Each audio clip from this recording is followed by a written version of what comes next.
పిచ్చుక పిల్లలతో వచ్చినట్టుందండి. ఎలా తినిపించుకుంటుందో చూడండి.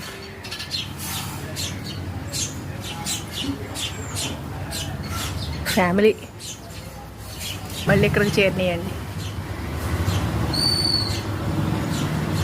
ఒక్కొక్కటిగా ఇలా మెల్లిగా గుంపులుగా చేరుతున్నాయండి మా ఇంటి దగ్గరికి పిచ్చుకలు. మాకైతే చాలా హ్యాపీగా అనిపిస్తుంది.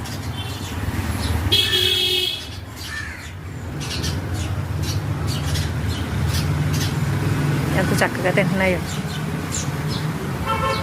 ఈ రాడ్ కూడా బాగానే ఉందండి. అట్లకి మధ్యలో ఇక్కడ కాసేపు కూర్చుంటాం, లేదంటే ఈ తీగల మీద కూర్చోవడం. ఇక్కడ వరిదుబ్బు పెడతారన్న విషయం వీటికి తెలిసిపోయినట్టుందండి. చక్కగా వచ్చి తింటున్నాయి ఆటలాడుకుంటూ. మరి ఎంజాయ్ చేస్తున్నాయి.